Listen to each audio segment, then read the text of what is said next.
Hello बच्चों, क्या हाल है भाई 12th वालों। तो अपन ने ध्यान है ना, पिछली रिएक्शन में क्या क्या पढ़ा था। SN1 रिएक्शन, SN2 रिएक्शन उसके पहले पढ़ा था और सारी चीज़ें अपन ने कंप्लीट कर ली थी। तो जल्दी से थोड़ा रिवीजन मारते हैं एक बार SN2 और SN1 में, और थोड़ा सा लिखते हैं, थोड़ा सा लिख के समझते हैं कि SN1 और SN2 में क्या डिफरेंस था। तो समझ में आ जाएगा कि भाई SN1 और SN2 में डिफरेंस क्या था। तो चलो एक बार समझते हैं। मुझे बताओ यहाँ पर एल्किल हैलाइड कैसा होना चाहिए। सबसे पहला क्वेश्चन, एल्किल हैलाइड यहाँ पर इसकी रिएक्टिविटी में बात करूँ तो क्या आपको याद आ रहा है कि SN1 रिएक्शन में क्या बनता था, कार्बोकैटायन बनता था। और कार्बोकैटायन बनता था तो स्टेबिलिटी भी किसकी देखोगे, कार्बोकैटायन की। और कार्बोकैटायन स्टेबल कब होता है, 3 डिग्री, 2 डिग्री, 1 डिग्री। अगर मैं यहाँ पर बात करूँ एल्किल हैलाइड की SN2 में, तो मुझे बताओ SN2 में एल्किल हैलाइड कैसा होता था। क्या आपको याद आ रहा है कि SN2 में हम डायरेक्ट अटैक करते थे। क्यों? क्योंकि न्यूक्लियोफाइल बहुत स्ट्रांग होता था। डायरेक्ट अटैक करोगे तो बताओ वो क्या चाहेगा कि जितना लेस हिंडर्ड हो उतनी जल्दी रिएक्शन प्रोसीड करेगी। इसका मतलब रिएक्शन किस पे डिपेंड करेगी, 1 डिग्री, 2 डिग्री और 3 डिग्री। जनरली 3 डिग्री में रिएक्शन प्रोसीड नहीं करती, इसी तरीके से यहाँ 1 डिग्री में भी रिएक्शन प्रोसीड नहीं करती। क्लियर। दूसरा बताओ, यहाँ पर कार्बोकैटायन एज अ इंटरमीडिएट बनता है, तो क्या कह सकता हूँ मैं, कार्बोकैटायन फॉर्म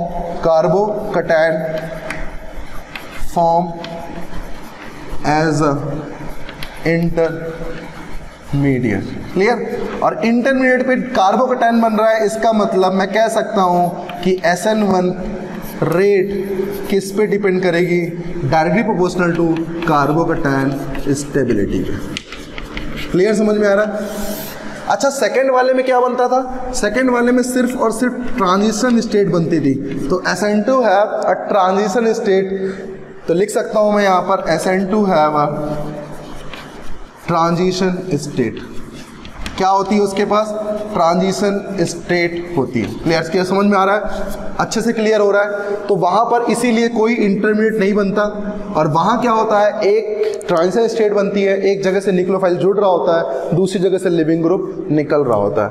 अच्छा, मैं बात करूं थर्ड पॉइंट की, तो मुझे बताओ leaving group tendency, leaving group पे डिपेंड करता है। और लिविंग ग्रुप टेंडेंसी क्या होती है बच्चों, टेंडेंसी क्या होती है यहाँ पर, I minus, bromine minus, Cl minus और F माइनस। यहाँ पर क्या होती है लिविंग ग्रुप टेंडेंसी बच्चों, सेम।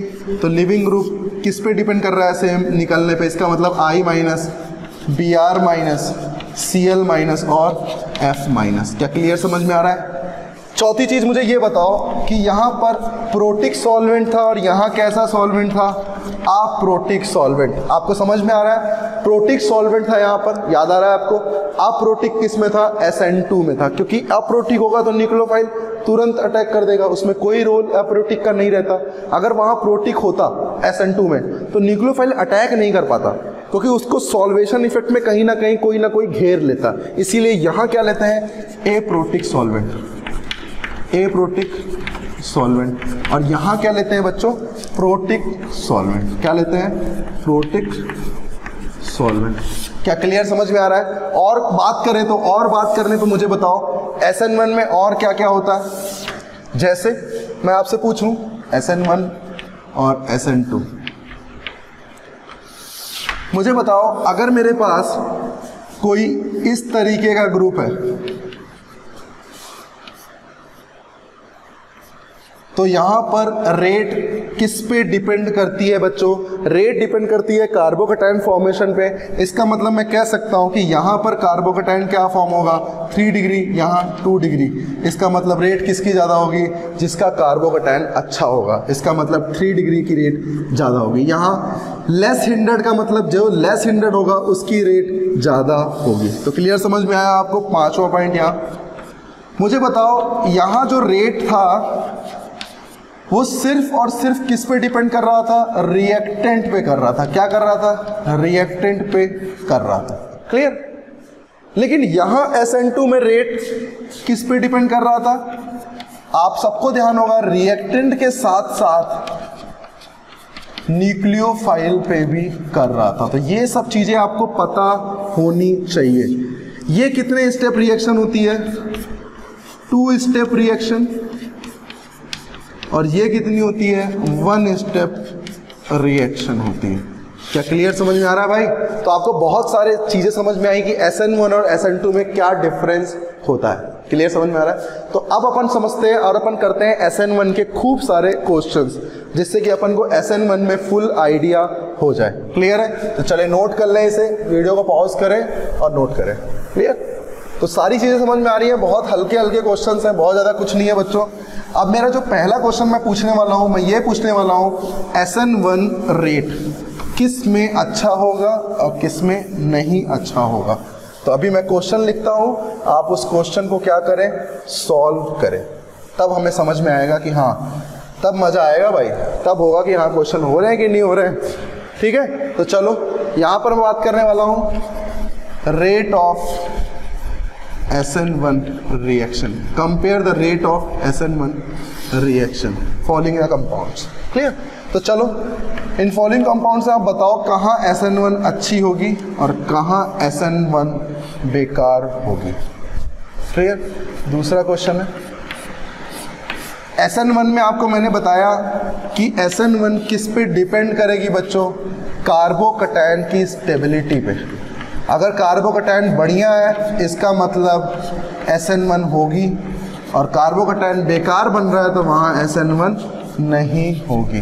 क्लियर? तो 3 ये क्वेश्चन है। चलिए इनको ट्राई करें, करते रहे भाई, गलती हो कोई दिक्कत नहीं है, आपने सब पढ़ रखा है और माइंड आप सबके पास बहुत सारा है, आप यूज करें, बहुत अच्छे से क्वेश्चन हो जाएंगे। क्लियर? तो चलिए फटाफट करते जाएं भाई, और हर एक क्वेश्चन को अपन अच्छे से सीखेंगे यहाँ पर। क्लियर है ना? तो हर एक क्वेश्चन को सीखना बहुत इम्पोर्टेंट है, और कुछ अच्छे क्वेश्चन मैं आपको ज़रूर इसमें कराने वाला हूँ, जिससे कि आपके एग्ज़ाम पेपर में जो क्वेश्चन आएंगे आपको बिल्कुल हलवा लगेंगे। वो क्वेश्चन क्या लगेंगे आपको? हलवा लगेंगे। ठीक है ना? हलवा खाते हो क्या? खाते ही हो गए यार हलवा तो। ठीक है, चलो ये 6 क्वेश्चन है। इन 6 क्वेश्चन को समझो और इनको अपन प्रोसीजर इसमें समझते हैं कि हर एक क्वेश्चन में कैसे अपन ने सोचा और अपन ने क्या क्या यहाँ पर बातें की। तो चलिए सबसे पहला क्वेश्चन शुरू करते हैं SN1 रिएक्शन का। रेट पूछा है, इसका मतलब हमें क्या करना है? हमें हैलाइड को निकालना होता है, कार्बोकैटायन बनाना होता है। कार्बोकैटायन की जो स्टेबिलिटी होती है वही क्या होती है बच्चों? रेट होती है। तो मुझे बताएं, यहाँ कार्बोकैटायन प्राइमरी पे बनेगा, यहाँ कार्बोकैटायन सेकेंडरी पे बनेगा, रेट किसकी ज़्यादा होगी? सेकेंडरी कार्बोकैटायन की होगी। क्लियर? समझ में आ रहा है? बहुत बढ़िया। चलिए सेकेंड क्वेश्चन करते हैं। कर लिया होगा, मुझे बताएं किसकी ज़्यादा, इसकी या इसकी? तुरंत क्या करना है? कार्बोकैटायन बनाना है। मुझे बताओ कार्बोकैटायन अगर विनाइलिक कार्बन पे होता है और सिंगल बॉन्ड पे होता है, कहाँ पर बेस्ट है बच्चों? यहाँ बेस्ट है। और यहाँ पर तो रेजोनेंस भी हो रहा है, यहाँ तो सिर्फ विनाइलिक पे जाके बन गया है, तो यहाँ SN1 रिएक्शन फॉलो भी नहीं होती। ध्यान रखना। क्लियर? अभी मैं लिखा दूंगा कि कौन कौन फॉलो नहीं करता है। जैसे यहाँ पर देखो, क्या वही सारी केसेस की बातें हो रही हैं? बताओ SN1 रिएक्शन यहाँ अच्छी होगी या नहीं होगी? बिल्कुल नहीं होगी, क्योंकि यहाँ पर क्या है? ब्रिज हेड कार्बन, और ब्रिज हेड कार्बन कभी भी sp2 नहीं हो सकते। इसका मतलब SN1 यहाँ नहीं होगी। तो बताओ रेट किसका ज़्यादा? यहाँ कार्बोकैटायन है जो कि सेकेंडरी है, और यहाँ ब्रिज हेड है। अब ऐसा मत सोचो कि टर्सरी है तो बहुत अच्छा है। अरे यार, कुछ हमारे रूल्स बना रखे हैं, उन रूल्स को जरूर फॉलो करो। ब्रेड्स रूल फॉलो यहाँ नहीं होता। आप सबको ब्रेड्स रूल पता होगा कि ब्रेड्स रूल में क्या होता है बच्चों? कभी भी ब्रिज हेड कार्बन sp2 नहीं हो सकते। ध्यान रखना आप ये। क्लियर? चलिए आगे क्वेश्चन करते हैं। बताएं ये अच्छा या ये? बहुत अच्छा क्वेश्चन है, इसको सोचें बच्चों, बहुत बढ़िया क्वेश्चन है ये। बिल्कुल सही, आप सही सोच रहे हो। यहाँ थोड़ा दिमाग लगाओ कि फेनिल लगा है तो फेनिल की वजह से, बेंजीन रिंग की वजह से क्या यहाँ पर कार्बोकैटायन का रेजोनेंस पॉसिबल है? और यहाँ सिर्फ और सिर्फ हाइपर कॉन्जुगेशन है, यहाँ रेजोनेंस है, यहाँ नो बॉन्ड रेजोनेंस है, मतलब यहाँ सिर्फ इंडक्टिव और हाइपर मिल रहा है, और यहाँ पूरा पूरा रेजोनेंस मिल रहा है। कौन अच्छा? आप सबने GOC पढ़ रखा है तो आप बता सकते हो यहाँ ये कार्बोकैटायन ज़्यादा स्टेबल है। इसकी बात करते हैं। बहुत शानदार क्वेश्चन है और बहुत ही तगड़ा क्वेश्चन है। इसको सोचना आपके लिए पॉसिबल है, बिल्कुल है। आप सोचें इसको पहले। मुझे बताओ क्या करना है? पहले कार्बोकैटायन बना लो ना, क्या दिक्कत है भाई? क्यों सोचना है इतना? और जल्दी से बनाओगे तो तुम्हें पता लगेगा यार ये तो 2 डिग्री है और ये 1 डिग्री है। 2 डिग्री तो ज़्यादा स्टेबल होता है, 1 डिग्री कम स्टेबल होता है, तो यहाँ इसका रेट अच्छा होना चाहिए। यही गलती कर जाओगे बच्चों। यहाँ होता है डांसिंग रेजोनेंस, आपको याद आया? डांसिंग रेजोनेंस बहुत स्टेबल होता है भाई। तो डांसिंग रेजोनेंस की वजह से ये स्पीसीज बहुत ही ज़्यादा स्टेबल है, इसीलिए ये बहुत इंपॉर्टेंट क्वेश्चन है, ध्यान रखना। तो due to the dancing resonance it become more stable species. ठीक है, यहाँ पर बताओ, ऑब्वियस ही बात है यार, डबल बॉन्ड के ऊपर कार्बोकैटायन हाईली अनस्टेबल और यहाँ तो रेजोनेंस मिल रहा है स्टेबल। कौन अच्छा? ये अच्छा। तो आपको SN1 के रेट में कोई दिक्कत हुई? बताओ मुझे।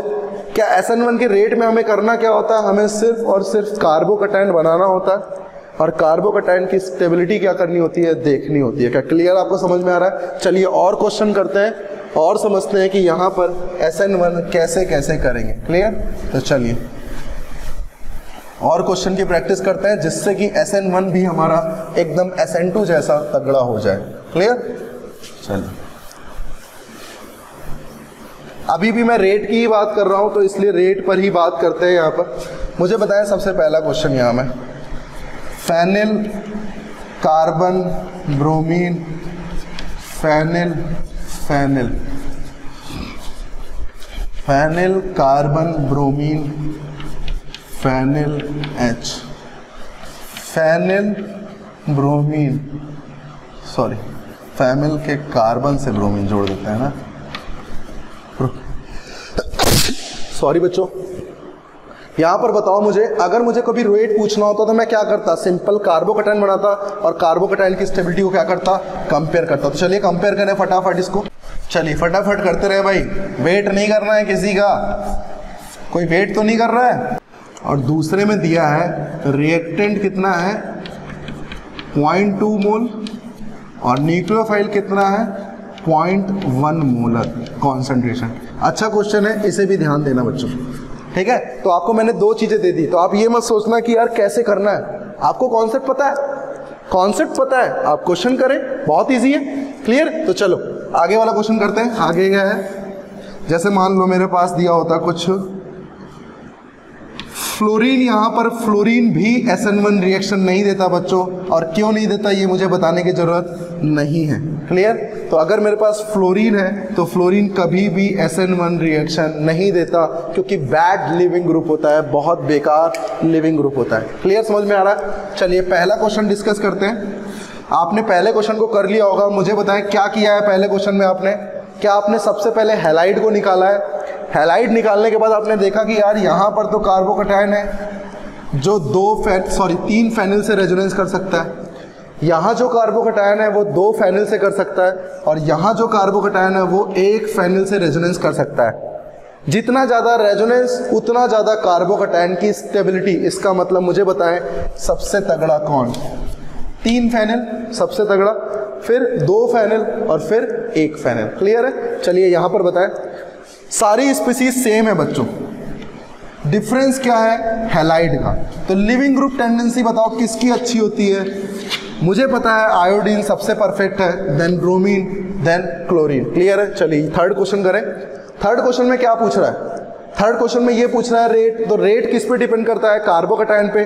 तो जल्दी से कार्बोकैटायन बनाएंगे तो यहाँ क्या बनेगा? टर्सरी, यहाँ क्या बनेगा? सेकेंडरी, और यहाँ क्या बनेगा? प्राइमरी। तो मुझे बताएं रेट अच्छा कहाँ? जहाँ कार्बोकैटायन स्टेबिलिटी अच्छी वहाँ रेट ऑफ रिएक्शन अच्छा।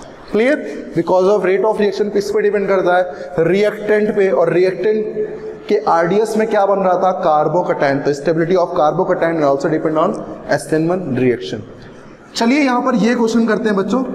इसमें मैंने क्या किया है? रिएक्टेंट को 1 मोलर किया है, न्यूक्लियोफाइल को 2 मोलर कर दिया, 0.2 मोलर। यहाँ रिएक्टेंट को 0.2 मोलर कर दिया और न्यूक्लियोफाइल को 0.1 मोलर कर दिया। तो क्लियर समझ में आ रहा होगा कि अरे यार यहाँ पर न्यूक्लियोफाइल का तो कोई मतलब है ही नहीं, क्योंकि SN1 रिएक्शन न्यूक्लियोफाइल पे डिपेंड करती नहीं है, सिर्फ रिएक्टेंट पे करती है, और रिएक्टेंट का कॉन्सेंट्रेशन ज़्यादा, इसका मतलब रेट भी ज़्यादा।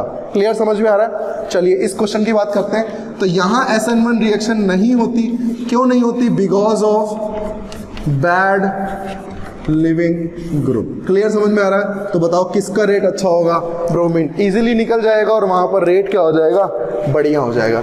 तो क्लियर आपको समझ में आया कि SN1 रिएक्शन में हम रेट कैसे देख पाएंगे, हम कंपेयर कैसे कर पाएंगे कि यहाँ पर SN1 रिएक्शन बहुत अच्छी होगी और यहाँ पर बेकार होगी। तो चलिए करते हैं क्वेश्चन और समझ में आएगा कि SN1 हम कैसे यहाँ पर प्रोसीड कर रहे हैं। अब हम कुछ रिएक्शन की बात करेंगे कि कैसे SN1 रिएक्शन में प्रोडक्ट बन रहे हैं। ठीक है, तो चलिए बात करते हैं SN1 रिएक्शन में कि कैसे कैसे रिएक्शन प्रोसीड करती है। जैसे हमने रेट पढ़ लिया, हमें रेट के बाद अब हम पढ़ने वाले हैं कि कैसे कैसे यहाँ पर SN1 रिएक्शन पड़ती है। इससे पहले अपन ये देख सकते हैं कि सम कंपाउंड्स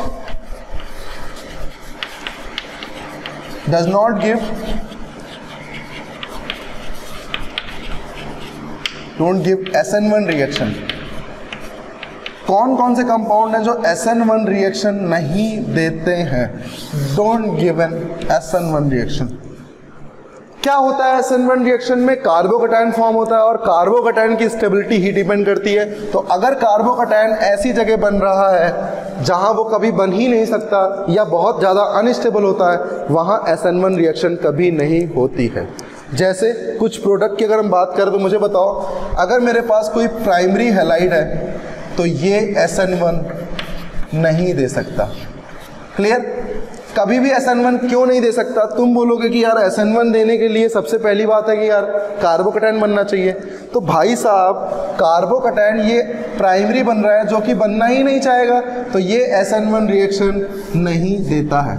इसी तरीके से अगर मैं इसे बोलते हैं सूडो ग्रुप, बहुत बड़ा ग्रुप होता है, एक्चुअल में बहुत बल्कि होता है। अगर मैं आपसे पूछूं ये SN1 देगा या नहीं, तो आप बता सकते हो कि यार यहाँ पर भी क्लोरीन निकलेगा, यहाँ कार्बोकैटायन बनेगा। फिर किसी ने दिमाग लगाया कि यार कार्बोकैटायन शिफ्ट करेगा तो कितना तगड़ा बन जाएगा, तब तो सर करेगा। अरे यार तगड़ा तो तब बनेगा ना जब यहाँ पर बनेगा, यहाँ ये बनना ही नहीं चाहेगा, तो यहाँ पर भी SN1 रिएक्शन नहीं होती है। इसी तरीके से ब्रिज हेड कार्बन पे अगर मान लो हैलाइड लगा हुआ है तो यहाँ भी SN1 रिएक्शन नहीं होती है। इसे बताने की ज़रूरत नहीं है मेरे ख्याल से। इसी तरीके से बैड लिविंग ग्रुप, यहाँ भी SN1 रिएक्शन नहीं होती है। इसी तरीके से विनाइलिक कार्बन का मतलब क्या हुआ? किसी भी डबल बॉन्ड के जस्ट जुड़े कार्बन पर हैलाइड लगना, SN1 रिएक्शन नहीं होगी। क्यों नहीं होगी भैया? यहाँ पे हो ही नहीं सकती। क्यों नहीं हो सकती भाई? क्योंकि डबल बॉन्ड पे कभी पॉजिटिव स्टेबल नहीं होता है। इसी तरीके से मान लो यहाँ पर क्लोरीन लगा है तो ये भी SN1 रिएक्शन नहीं देगी। क्लियर बात समझ में आ रही है? तो कैसे कैसे अपन ने सीखा कि SN1 रिएक्शन कब होगी और कब नहीं होगी। क्लियर है क्या? बहुत अच्छे से क्लियर हो रहा है? आपको समझ में आया कि कैसे कर रहे हैं हम? तो बताओ मेन पॉइंट क्या था यहाँ पर? Weak nucleophile. और वीक न्यूक्लियोफाइल देखने में कैसा लगता है भाई? वीक न्यूक्लियोफाइल कभी भी आप देखोगे तो वो हमेशा न्यूट्रल रहता है और स्ट्रॉन्ग न्यूक्लियोफाइल हमेशा नेगेटिव कंटेनिंग होता है। क्लियर बात समझ में आ रही है? तो चलो यहाँ पर क्वेश्चन करते हैं कुछ और उन क्वेश्चन से समझते हैं कि कैसे हम रिएक्शन को यहाँ प्रोसीड करेंगे। जैसे पहला क्वेश्चन है, यहाँ रिएक्शन करनी है। मान लो मेरे पास, अब मैं वेज डैश नहीं बना रहा हूँ, एक हैलाइड बना रहा हूँ और जस्ट हैलाइड के साथ मैं क्या कर रहा हूँ? मैं यार रिएक्शन को प्रोसीड कराने की कोशिश कर रहा हूँ। चलो वेज डैश बना ही देते हैं, कोई दिक्कत नहीं है, कोई दिक्कत नहीं है, कहीं बनाओ।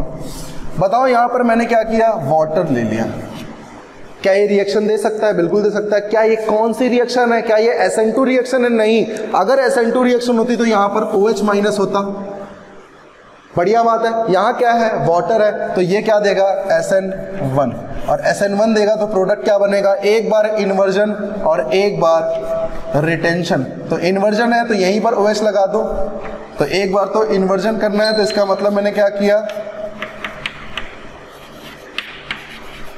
ये क्या हो गया? सेम साइड जोड़ दिया। और एक बार क्या करूंगा? अपोजिट साइड जोड़ूंगा। तो अपोजिट जोड़ने का मतलब हुआ कि अब मैं वेज को डैश में कन्वर्ट कर दूंगा और डैश को वेज में, मतलब एथिल इधर ले आऊंगा और मैथिल इधर ले आऊंगा। ये तरीका होता है बच्चों बनाने का, ये तरीका होता है। आपको जरूरी नहीं कि बार बार OH की पोजीशन ही चेंज करो यार, कोई भी एक पोजीशन आप चेंज कर सकते हो, उसका मतलब ही क्या होगा?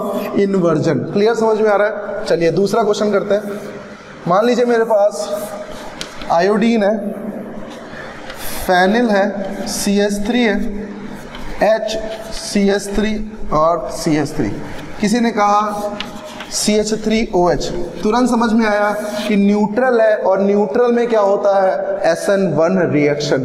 SN1 रिएक्शन कैसे फॉलो करेगी? सबसे पहले आयोडीन निकलेगा, कार्बोकैटायन बनेगा और कार्बोकैटायन बनने पे कार्बोकैटायन शिफ्ट भी कर सकता है, लेकिन यहाँ पर यहीं पर रेजोनेंस काफ़ी अच्छा मिल रहा है तो ये शिफ्ट नहीं करेगा। इसका मतलब यहीं पर क्या होगा? इन्वर्जन, और यहीं क्या होगा? रिटेंशन। इन्वर्जन की बात करें तो इन्वर्जन में क्या होगा? पलट जाती है चीज़ें, और रिटेंशन में चीज़ें सेम रहती है। जैसे मैं ये प्रोडक्ट क्या बना रहा हूँ, ये मैं रिटेंशन बना रहा हूँ, इसी के साथ साथ मैं क्या करूँगा? इन्वर्जन भी बना दूंगा। क्लियर बात समझ में आ रही है भैया? मौज आ रही है कि नहीं आ रही है? हाँ, तो अपन ने रिएक्शन को बहुत अच्छे से समझ रखा है। देखो, रटना बिल्कुल नहीं है, रट अपन बिल्कुल भी नहीं रहे हैं। हर एक क्वेश्चन को बहुत ही स्लोली अपन सॉल्व कर रहे हैं भैया, तो ध्यान दो, ठीक है। जैसे मान लो मेरे पास होती थर्ड क्वेश्चन, यहाँ मैंने ब्रोमीन लगा दिया और अब मैंने क्या किया? वाटर यहाँ भी ले लिया। तो सबसे पहले क्या होगा? सबसे पहले होगा ब्रोमीन निकलेगा। ब्रोमीन निकलेगा, क्या बनेगा? As a carbocation, as a intermediate. और कार्बोकैटायन बनने के बाद मुझे ये बताओ, क्या कार्बोकैटायन शिफ्ट नहीं करना चाहेगा? बिल्कुल शिफ्ट करना चाहेगा। क्यों शिफ्ट करना चाहेगा? क्योंकि अल्फा हाइड्रोजन यहाँ ज़्यादा है, तो ये क्या करेगा? 1,2 हाइड्रोजन शिफ्टिंग। अपन ने सब कुछ सीख रखा है भाई 11th क्लास में। तो मुझे बताओ ये किस में कन्वर्ट हो जाएगा? ये इसमें कन्वर्ट हो जाएगा। जब बेस्ट कार्बोकैटायन मिल गया तो अब क्या करेगा? अब वाटर अटैक कर देगा, और वाटर अटैक करता है तो क्या जुड़ता है बच्चों? आप सबको पता है, OH जुड़ता है। तो यहाँ पर मैं कह सकता हूँ कि मेरे पास जो फाइनल प्रोडक्ट आएगा वो ये आएगा। क्या क्लियर समझ में आ रहा है? आप कैसे जोड़ रहे हो? क्लियर हो रहा है? बहुत अच्छे से क्लियर हो रहा है। तो चलो अब हम SN1 और SN2 दोनों रिएक्शन को एक साथ करेंगे और सारे कंफ्यूजन दूर करेंगे कि हाँ यहाँ SN1 होगा या यहाँ SN2 होगा। क्लियर है? तो चलो क्लियर करते हैं, मजा आएगा। कोशिश करते रहते हैं, ठीक है ना? तो अपन को पढ़ाई करते रहना है भाई, कोई दिक्कत नहीं है। मस्त कम पढ़ो, अच्छा पढ़ो। क्लियर? मैं ये नहीं कहता तुम एक ही दिन में सब खत्म करो, नहीं, कम पढ़ाई करो लेकिन अच्छी पढ़ाई करो। बेनिफिट होना चाहिए उससे, तुम्हें समझ आना चाहिए। क्लियर है? तो चलिए, अगर मान लो यहीं पर मेरे पास यही रिएक्शन में दोबारा लेता हूं और यहां पर मैंने क्या कराया? NaOH in presence of DMF। यहां मैंने करा दिया CH3OH। क्लियर? बताओ A और B प्रोडक्ट क्या बनेंगे, और A और B में A क्या होगा और B क्या होगा? चलो ट्राई करो भाई, ट्राई करोगे तभी मजा आएगा। ट्राई करने पे ही मजा आएगा, मैं कह रहा हूं तुमसे। तो पेन और कॉपी चलती रहनी चाहिए, सिर्फ वीडियो नहीं देखना है। आप मूवी नहीं देख रहे हो, आप पढ़ाई कर रहे हो, ठीक है ना? तो चलो पहला क्वेश्चन ट्राई करो, ट्राई करते रहो, गलतियां होने दो।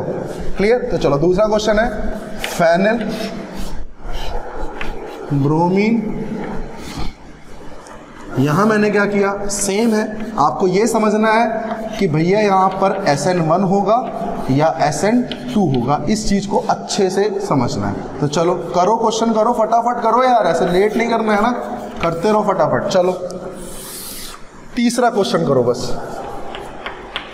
तीसरे क्वेश्चन में क्या है? Cl मैथिल मैथिल मैथिल NaCl इन DMSO कर दो और यहाँ वाटर कर दो। क्लियर?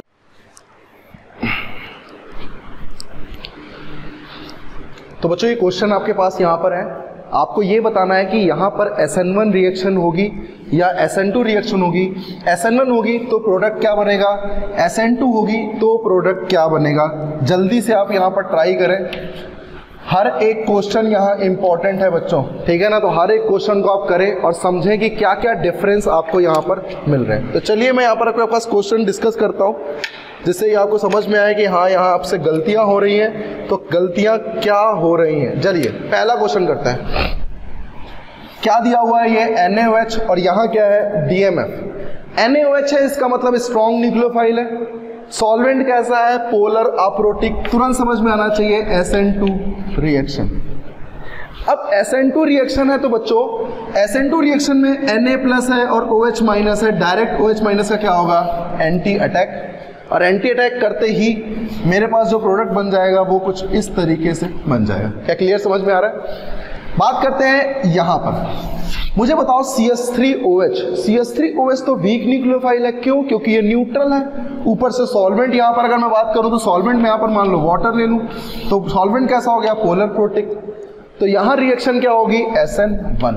और SN1 में क्या होता है, पहले बनेगा कार्बोकैटायन और कार्बोकैटायन बनने के बाद इसको पता है कि अगर ये शिफ्ट कर गया तो इसकी जिंदगी अच्छी हो जानी है। क्यों, क्योंकि अल्फा हाइड्रोजन क्या हो जाने हैं, बढ़ जाने हैं। तो बताओ आफ्टर द रिएक्शन इसका प्रोडक्ट OCH3 क्या करेगा, OCH3 क्या करेगा, अटैक कर देगा और यहाँ पर प्रोडक्ट कुछ इस तरीके से बन जाएगा। क्या समझ में आ रहा है भाई। चलिए सेकंड क्वेश्चन करते हैं। मुझे बताएं यहाँ पर क्या है, ब्रोमीन, यहाँ क्या है SN1 और SN2। आप पहचानो कि कौन SN1 रिएक्शन है और कौन SN2 रिएक्शन है, ये आपको पहचानना है बच्चों। मुझे बताओ यहाँ Na, N3 और DMF, तुरंत देख के समझ में आना चाहिए, अरे यार ये तो SN2 रिएक्शन है। क्लियर समझ में आ रहा है। तो मुझे बताओ यहाँ SN2 रिएक्शन है और यहाँ है वाटर, तो ये SN1 रिएक्शन है। क्लियर। SN2 है तो डायरेक्ट अटैक होगा N3- का और ब्रोमीन को क्या कर देगा, रिप्लेस कर देगा और मेरे पास प्रोडक्ट क्या बन जाएगा, N3 और यहाँ पर फेनिल। जब हम यहाँ SN1 करेंगे बच्चों तो पहले क्या होगा, पहले होगा कार्बोकैटायन फॉर्मेशन। कार्बोकैटायन फॉर्मेशन के बाद ये शिफ्ट करेगा और शिफ्ट करने के बाद, क्यों ये शिफ्ट करेगा, क्योंकि इसको रेजोनेंस मिल रहा है किसका, फेनिल ग्रुप का। इसका मतलब फाइनल प्रोडक्ट क्या बन जाएगा, फेनिल के साथ यहाँ कार्बोकैटायन लग जाएगा और वाटर यहाँ अटैक कर देगा। तो बताओ फाइनल प्रोडक्ट मेरे पास क्या बन जाएगा, OH। क्लियर हो रहा है, बहुत अच्छे समझ में आ रहा है। चलिए थर्ड क्वेश्चन करते हैं। Na+ और CN- का अटैक हो सकता है कि आप देखो कि रिएक्टेंट क्या है। यार रिएक्टेंट तो टर्सरी हैलाइड है और टर्सरी हैलाइड SN2 रिएक्शन नहीं देता, इसका मतलब यहां पर नो रिएक्शन। क्लियर। चलिए इसकी बात करते हैं। SN1 रिएक्शन दिख रहा है आपको और SN1 में क्या होता है, हैलाइड निकलता है, कार्बोकैटायन फॉर्म होता है। तो मुझे बताओ यहां पर क्या जुड़ जाएगा, OH। समझ में आ रहा है भाई। चलो ये क्वेश्चन करते हैं, लास्ट क्वेश्चन ये वाला, फोर्थ वन। यार ये जो ग्रुप लगा हुआ है, इस ग्रुप के बारे में देखो, ये बहुत बल्कि ग्रुप है और मैंने आपको लिखा रखा है कि यहाँ पर SN2 अटैक नहीं हो सकता। ये क्या है, SN2 अटैक नहीं हो सकता, तो यहाँ पर रिएक्शन नहीं होगी, कोई प्रोडक्ट नहीं बनेगा। यहाँ पर अगर बात करें तो यहाँ पर है वाटर, यहाँ वाटर है तो पहले ये कार्बोकैटायन बनाना चाहेगा। क्या कभी प्राइमरी कार्बोकैटायन बनना है, नहीं बनना है, इसका मतलब SN1 भी नहीं होगी। तो आपको समझ में आया कि कैसे हम यहाँ SN1 और SN2 रिएक्शन को समझ रहे हैं। इन्हें आप नोट करें, बहुत अच्छे क्वेश्चंस हैं, इन्हें आप हमेशा ध्यान में रखें कि कैसे हम क्वेश्चंस को डील कर रहे हैं। तो क्लियर समझ में आया आपको दो चीज, SN1 और SN2 आपको अच्छे से क्लियर हो गया। डिफरेंस भी क्लियर हो गया कि SN1 में क्या डिफरेंस होता है और SN2 में क्या डिफरेंस होता है। क्लियर समझ में आ रहा है भाई। चलो क्वेश्चन करते हैं यहाँ पर, और क्वेश्चन करते हैं जिससे कि और अच्छे से समझ में आए कि यहाँ पर हम कैसे कैसे प्रोडक्ट को बना रहे हैं। क्लियर। तो चलो अच्छा, यहाँ SN1 में कभी न्यूक्लियोफाइल का कोई असर पड़ना ही नहीं है, इसका मतलब रिएक्टेंट पे ही क्या करेगा, डिपेंड करेगा सब कुछ। ठीक है, तो चलो और कुछ क्वेश्चन करते हैं और समझते हैं कि कैसे कैसे रिएक्शन प्रोसीड करेगी।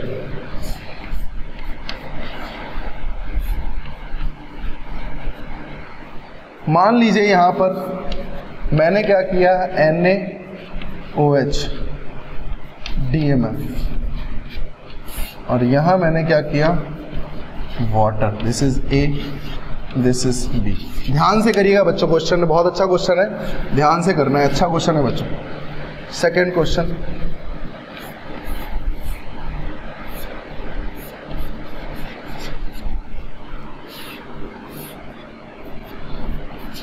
NaCN DMSO और ये water in methanol, this is A, this is B. Clear? Third question, इन दोनों क्वेश्चन को सॉल्व करें। वैसे ही क्वेश्चन है, कुछ थीम वैसी ही है, लेकिन आपको ध्यान जरूर देना है, आपको बिना ध्यान दिए नहीं करना है क्वेश्चन, वरना आप गलत कर दोगे बच्चों। क्लियर? चलो थर्ड क्वेश्चन लिखता हूं मैं यहां पर।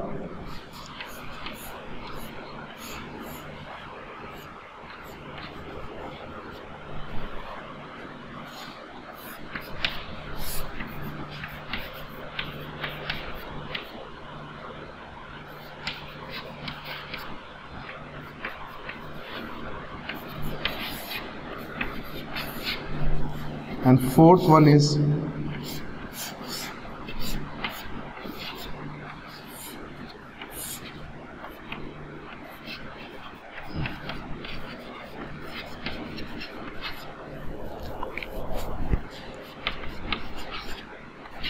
this is A and this is B। तो चलिए क्वेश्चन प्रैक्टिस करते हैं, यहाँ पर क्वेश्चन को समझते हैं और क्वेश्चन को यहाँ सॉल्व करते हैं।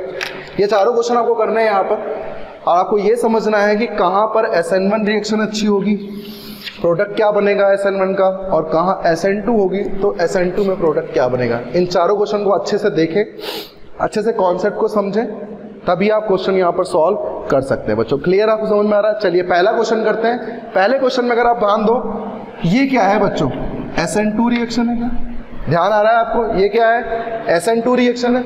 और SN2 रिएक्शन में क्या होता था बताओ जरा? डायरेक्ट OH माइनस का अटैक। लेकिन एक बार जरा रिएक्टेंट भी देख लो, क्या यहाँ SN2 हो सकती है? SN2 यहाँ पर बहुत अच्छी हो सकती है बच्चों। क्यों? क्योंकि इस कार्बोनिल की वजह से यहाँ डेल पॉजिटिव आएगा, और डेल पॉजिटिव को ये ब्रोमीन क्या करेगा?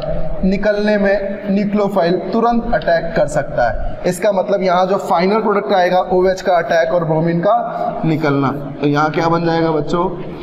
OH। क्लियर है? SN2 reaction. यार मुझे ये बताओ, ये क्या है?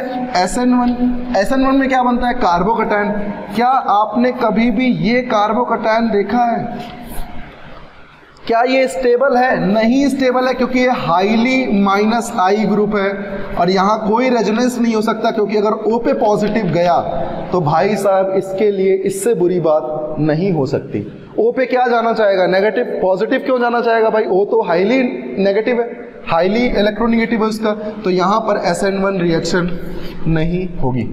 यहाँ बात करते हैं कैसा हैलाइड है? टर्शरी हैलाइड है, तुरंत समझ में आया, SN2 रिएक्शन नहीं होगी। यहां पर ध्यान दो, CH3OH है, वाटर है, मतलब SN1 रिएक्शन, इसका मतलब पहले ब्रोमीन हटेगा, कार्बोकैटायन बनेगा। क्या कार्बोकैटायन और कहीं शिफ्ट हो सकता है बच्चों? नहीं, क्योंकि बेस्ट कंडीशन में वो लगा हुआ है। अब यहां पर क्या करेगा? अब मुझे बताओ, यहाँ वाटर भी है, यहाँ CH3OH भी है, अटैक कौन करेगा? वाटर या CH3OH? मुझे बताओ, CH3OH के पास इलेक्ट्रॉन डेंसिटी क्या है? CH3 की वजह से बढ़ रही है, इसका मतलब यहाँ कौन अटैक करेगा? OCH3। थर्ड नंबर पे आओ। थर्ड नंबर मुझे ये बताओ, यहाँ पर ये क्या है? SN1 रिएक्शन, और ये क्या है? SN2 reaction.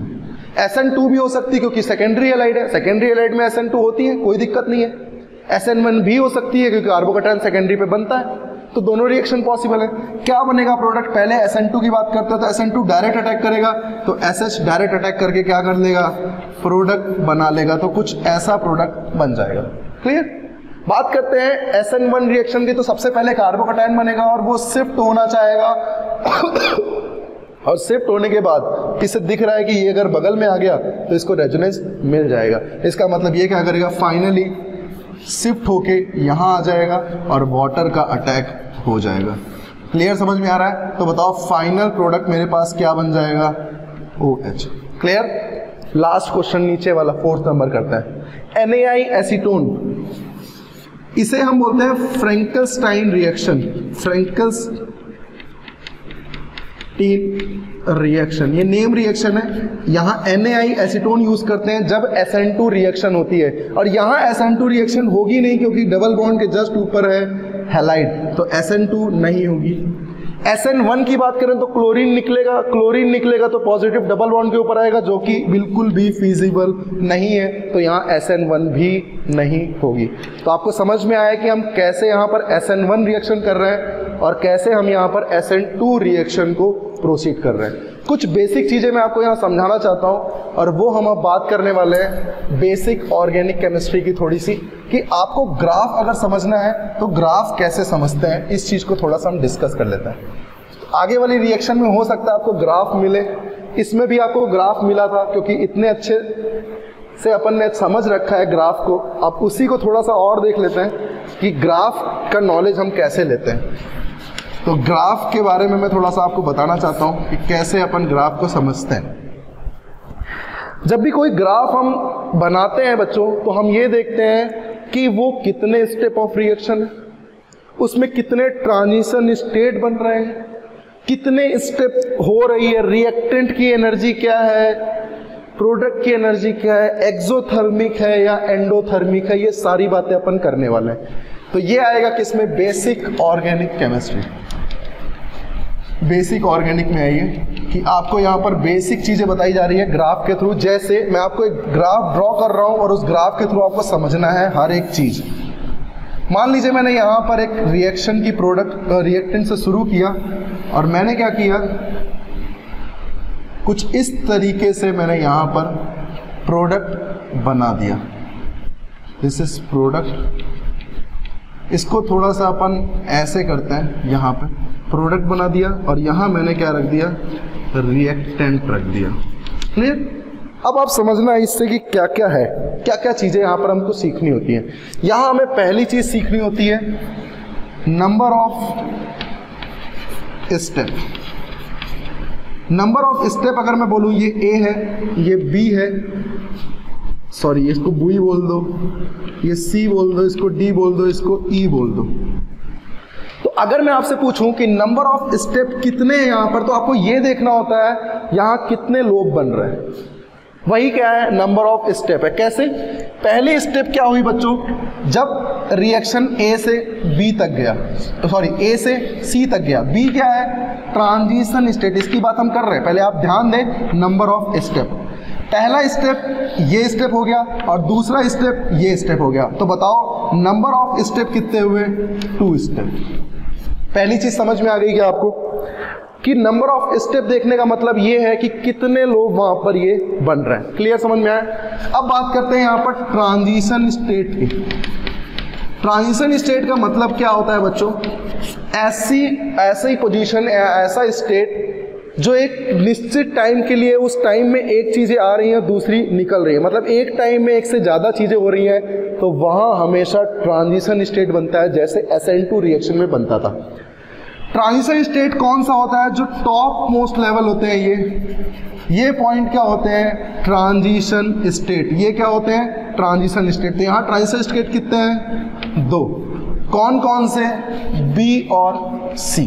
यहाँ स्टेप था A to C, then C to E, 2 step reaction थी। बात करते हैं यहाँ पर इंटरमीडिएट की। किसकी बात करने वाले हैं, इंटरमीडिएट की बात करें बच्चों, तो इंटरमीडिएट में बताओ, इंटरमीडिएट का मतलब होता है एक ऐसा पॉइंट जो रिएक्शन के बीच में बन रहा हो। पूरी रिएक्शन कहाँ हुई, पूरी रिएक्शन ये हुई, तो बीच में क्या बन रहा है, C। तो जो भी ये बीच में बनेगा ये होता है इंटरमीडिएट। कितने इंटरमीडिएट है यहाँ पर, ओनली 1। क्लियर, समझ में आ गया क्या, बहुत अच्छे से क्लियर हो रहा है। अब बात करते हैं एक्सोथर्मिक या एंडोथर्मिक की। आपको पता है ये होता है एंथैल्पी ΔH, और ये भी क्या होता है, enthalpy of formation, enthalpy of reaction की। ठीक है, तो बताओ इनका डिफरेंस, अगर इनका डिफरेंस कैसे करते हैं, ΔH final, ΔH initial minus ΔH final. बताओ इनिशियल में ज़्यादा है या फाइनल में ज़्यादा है, बिल्कुल दिख रहा है बच्चों, फाइनल में ज़्यादा है, इसका मतलब यहाँ पर चीज़ें क्या आने वाली हैं, सॉरी यहाँ पर थोड़ा सा गलत हो गया, उल्टा हो गया चीज़ें, यहाँ लिखना चाहिए था डेल्टा, भाई डिफरेंस का मतलब क्या हुआ, final minus initial, final minus initial मतलब delta H final minus delta H initial. तो मुझे बताओ यहाँ अगर मुझे इंथैल्पी देखनी होती तो इंथैल्पी हम कैसे देखते हैं, डेल्टा एच फाइनल और delta H initial. Delta H final क्या है, ज़्यादा है, डेल्टा एच इनिशियल कैसा है, कम है। इसका मतलब ये क्वांटिटी ज़्यादा है, ये क्वांटिटी कम है, तो रिएक्शन में डेल्टा एच क्या आएगा, पॉजिटिव। और पॉजिटिव का मतलब होता है बच्चों एंडोथर्मिक। क्या होता है, एंडोथर्मिक। अगर डेल्टा एच, अगर ओवरऑल डेल्टा एच नेगेटिव आता, इसको हम बोलते हैं एक्सोथर्मिक। जैसे एक और करते हैं और उसमें आपको सब कुछ बताना है कि बताओ यहाँ पर नंबर ऑफ स्टेप कितने हैं, नंबर ऑफ इंटरमीडिएट कितने हैं, नंबर ऑफ ट्रांजिशन स्टेट कितने हैं। देखना मैं आपको क्वेश्चन दे रहा हूँ और इस क्वेश्चन को आप सॉल्व करो।